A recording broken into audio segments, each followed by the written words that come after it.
Ongi etorri, musika on saiora. Gaurkoan, Barrakuda lokalera etorri gara, bertan entsaiatzen duten gazteekin topatzera.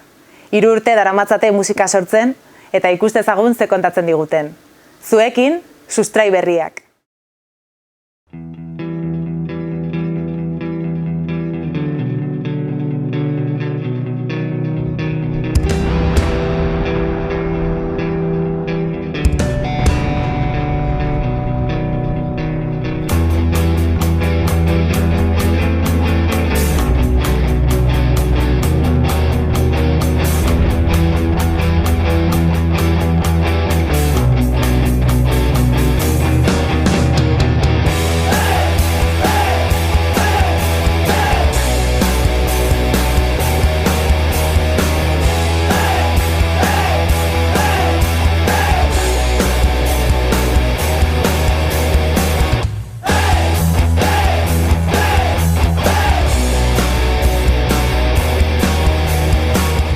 Haupa, ni Gaizka naiz, 21 urte ditut, Mendiorrikoa naiz eta Sustrai Berriak taldearen ahotsa naiz. Haupa, ni Oier naiz, Mendiorrikoa naiz, 21 urte ditut eta gitarra jola naiz.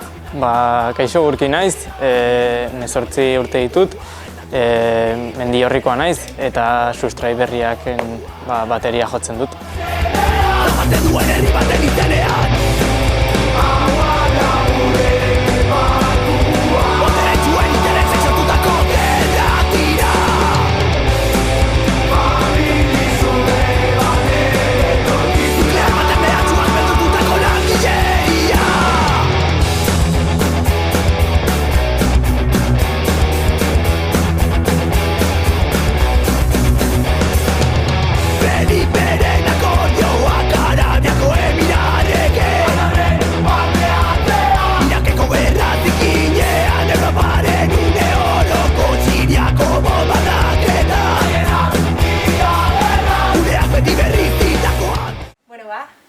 Konta iguzue pixkatxo bat, nola hasi zineten taldearekin, zein momentutan sortu zenuten eta zeintzuk osatzen duzuen gaur egun? Sustrai Berriak taldea 2016 urtean jaio zen. Orain, gauza desberdinengatik, orain 5 gaude taldean, baino lehen beste pertsona batzuk pasa ziren taldetik. Eta orain, hori esan dudan bezala, bi osatzen dugu taldea. Oier gitarra da, ni ahotsa, Urki bateria eta gero Jon Etxe da beste gitarra eta Julen Bera da basu jolea. Eta hori, 2016 urtean hori sortu zen taldea. Hasiera batean ez genuen proiektu finko bat non diskak atera behar genuen ez da ezer, ongi pasatzeko asmoa geneukan eta hasi ginen pizkatzen saiatzen. Eta ja, 2017 urtean, gure lehenengo kontzertua jotzen hasi ginen, eta, pixkat hori, Jon Etxe taldean sartu zenean, lehenengo kontzertuak egiten hasi ginen, eta hori, hasi ginen pixkat gure abestiak egiten, eta hori, kalera atera genuen gure lehenengo diska. Hori igual, resumitzearren, hasieran hasi zen kuadriako proiektu bat bezala, eta gero Jon Etxen sartu zenean, orain den gitarra sartu zenean, hasi ginen gure abestiak konposatzen. Eta hasierako kontzertu horiek nola gogoratzen dituzue? Nahiko desastre. Nahiko desastre, baina ongi pasatzen ginen. Baina nahiko desastre, ez genekien musikazia ezer, eta hori, joaten ginen, ongi pasatzera. Hasieran ziren etxeko pun batzuk, zure herrian izan zen gure lehenengo kontzertua. Zein herria? Uztarroze, Sabandoan, eta hori lehenengo kontzertu izan zen, desastre hutsa. Baina, ni horren mironak dauzkat. Nituen uda horretan 4 edo 5 kontzertu ez, eta nahiko ongi ez, ni uste. Eta, desastre horren barruan. Eta alde handia somatzen duzue egungo zuen taldea den egoerarekin edo? Bastante. Hasieran ez genekien ia jotzen instrumentuak, nahiko kaskari biltzen ginen, eta orain, abesti onak egiten ditugu gure ikuspuntutik. Eta hori, azken finean ez gara kontserbatorioko musikariak, kalean ikasi dugu, entzaiatzen ikasi dugu, esperientzia hartzen eta hori da jotzen duguna orain. Bai. Eta nolatan aukeratu zen duten izen hori, sustrai berriak? Ba, izan genuen debate bat dela Ni sartu nintzenean zegoen. Bakoitza esaten genuen izen bat, eta baino, ez genekien azkenean, eta ez dakit, oier esan zuen. Bai, ni horitzen naiz, nengoela Zizurretik voltatzen autobusean, ez dakit zer egiten ari nintzen Zizuzen, baina, bueno. Eta WhatsAppean, taldeko WhatsAppean ari ginen izenaren inguruan hitz egiten. Eta ni pentsatzen, sustrai, gustatzen zaite, horrekin zerbait, azken sustraiak ezin zen, zegoen talde bat. Momentu horretan ez nekien talde hori existitzen zenik, baina bat zegoen bat zela Saskarrak, orduan, ostia, sustraiak ez, porque sonaba mucho. Eta orduan jarri genion zuzte berriak azkenean, sin más. Eta gustatu zitzaigun izena eta horrekin aurrera. Horre, bai. Eta ze musika estilo duzuela esango zenukete? Ba, inoiz ez dugu pentsatu, ez dugu jartzen inoiz en plan street punk edo punkoi, ez dugu inoiz jartzen. Azten gara bestiak egiten eta konposatzen eta ateratzen dena. Ez dakit, adibidez, lehenengo diskan badaukagu funk estilo bat, non hori flako funky abesten du, eta hori ateratzen dena zetinean. Ez daukagu estilo finkorik. Pizka bai, igual...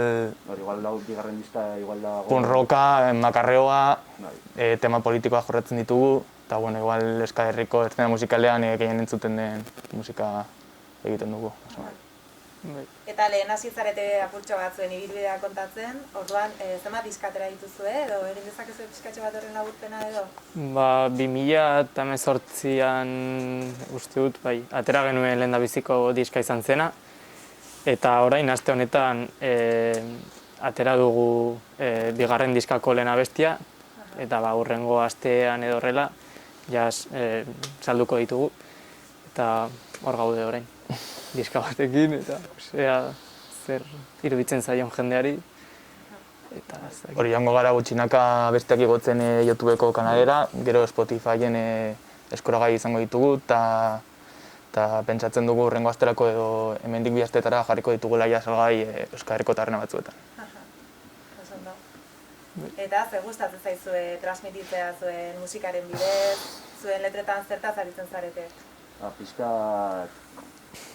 Gure ikuspuntutik pixkat gazteriaren nora ezean. Adibidez, lehenengo diskan, lantzen ditugu gai batzuk non ez daude oso finkatuak, bai aipatzen dugula gazte borroka, gerra, baino...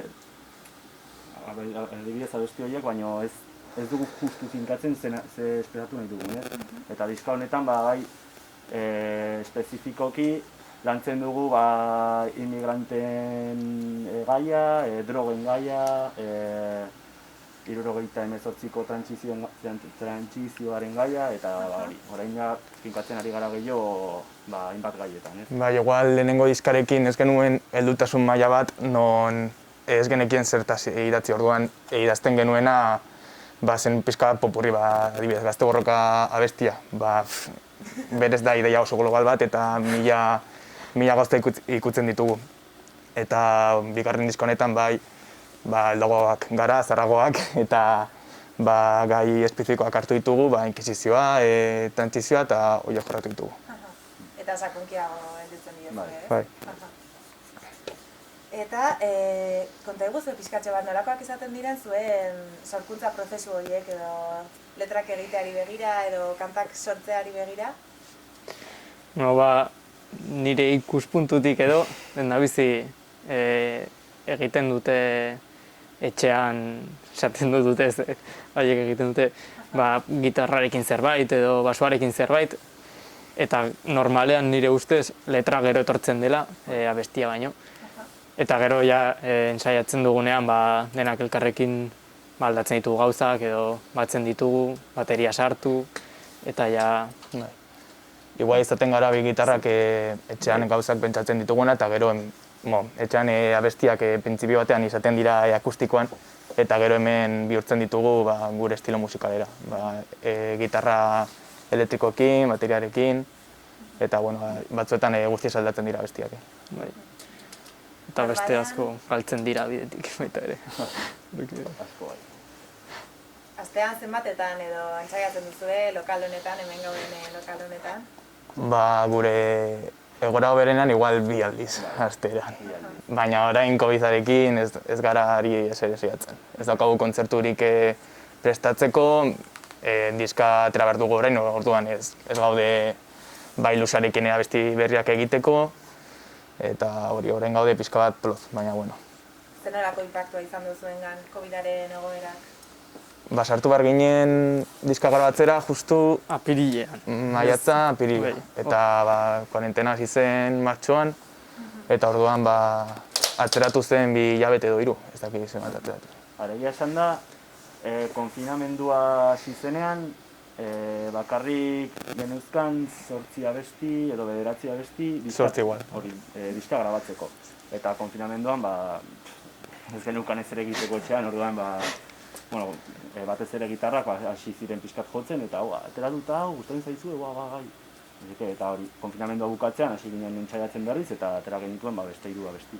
Orduan, alde horretatik, Ondo, bai. Osea, izan ditu ere bere alde honak. Bai. Bai, ze gure printzipioz gu nahi genuena zen 10 abesti ateratzea, eta sartu behar ginen ja grabatzera, eta bakarrik genituen 8 edo 7. Igual 8 eta bat eta mediaz. Eta gauden pixka bat apuratuta, eta horren aldetik ondo etorri zaigu. Gainera bestianak egin ditugu konfinamenduan. Bai, hasi, puta. Baina alde txar asko baita ere, ze azkenan diska hori grabaketa prozesua, kopiak egitea, bideoklipak eta horrela ordaindu behar dira, eta kontzerturik izan ez dugunez eta izango ez dugunez momentuz, diruagu jarri izan behar dugu, eta orain jendeak erosten duen diska eta berreskuratzen dugu zertxo bait. Zuen inguruko eta zuen kasuan ere musikariek zein baldintzatan lan egiten dutela uste duzue? Nola ikusten duzue egoera zentzu horretan, orain are gehiago, areagotu delarik? Orain egora nahiko prekarioan uste dut.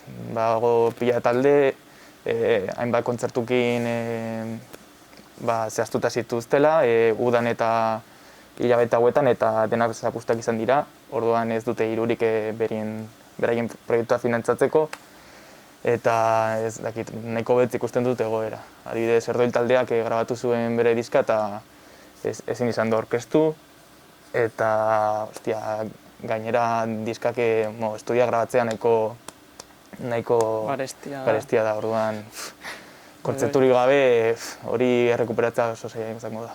Hori pasatzen ari zaio talde asko, eta pena bada, baina eske egingo dizu orain. Zina zer egin. Bai. Gu badaukagu estilo bat, non egin dezakegu taberna batean kontzertu bat, non agertzen diren 20 pertsona eserita, baina eske gure estiloa adibidez ez dugu uste hori pertsonak eserita egotea, eske horretarako. Eta ez, soilik hori, orain kontzertuak izaten dira espazio handietan edo talde handientzat, eta azkenan talde txikiak gaude naziko baztertuak hor, eta kontzerturik gabe, egia esan. Claro, egoera honetan talde txikiak are eta gehiago txikitu dira, Hori da. Eta zuk diozunagatik ulertzen dut azkenean zuek ere behar duzuela publikoaren erantzun hori zuek ere egin ahal izateko, ez? Eta publikoaren erantzun hori agian baldintza horietan ez da posible, ez? Hori. Zentzu horretan baduzue zuen inguruko taldeekin nolabaiteko sarea edo babesa ematen diozue batzuek besteei, baduzue harremana? Nik uste hori konfinamenduan ere nahiko handitu zela, ze azkenean Iruñerriko Nafarroako taldeak elkartu ginen egiteko proiektu txiki bat, zela bakoitza beste talde baten coverra edo egitea, bertsoa egitea, eta hortik ere nik ikusi dut pixka bat, nola sare sozialetan eta horrela, bestiak igotzean edo zertxo bait egiten denean, beste taldeak konpartitzen dutela eta gure artean ikusten dela laguntzen garela edo zakit. Baina nik uste dut barrezka dugula zerbait egitea. Talde guztiak Iruñerriko edo Euskal Herriko sería un poco complicado. Eta hori juntatzea, hitz egitea gure goraren inguruan, eta festivalak edo ez dakiz zer, baina gauzak antolatzen hastea bestela pila talde joango dira pikutara, eta Euskal Herriko eszena musikala ez du aurrera egingo. Zentzu horretan badago talderen bat ola zuentzako bereziagoa dena, edo berarekin gustatuko litzaizuekela eszenatokia konpartitzea, edo amankomunean abestiren bat ateratzea, adibidez? Bera hona. Ez dakit. Eta azken finean, bueno, nik uste, taldekoak, nola esan. Bueno, gustu oso altekoak ditugula guztiok, eta orain dauden taldeak, orain, adibidez, niri gustatuko litzaidak adibidez Gotena Mailurekin abesti bat egitea, edo ez abesti bat, ez zeo zer egitea. Osea, nik orain erreferenteak dauzkat, adibidez. Osea, disko bat atera dute eta hor goian daude. Adibidez, igual Iruñerria mailan niretzako erdoi taldea izan dira beti referenteak. Bai, ze esan dut, erdoi? Bai. Eta hori haiekin jotzen dugunean beti oso gustora gaude, oso jatorrak dira, eta beti beraiekin jotzea plazer bat da. Eta gero Euskal Herria mailan ez dakit, Brigade Lokoroekin jotzea ere ongi legoke, baina beste maila bat da. Hori da. Egin izan dituzue kolaborazio batzuk, aipatu nahi badituzue? Bai, lehenengo diskan egin genuen kolaborazio bat Beñatzi Bandarekin, Erroilko Ahotsa. Gero baita Iker Alfonsorekin, Jaramonik Zeko Ahotsa baita, eta Flako Funky. Mendillorriko rapero bat.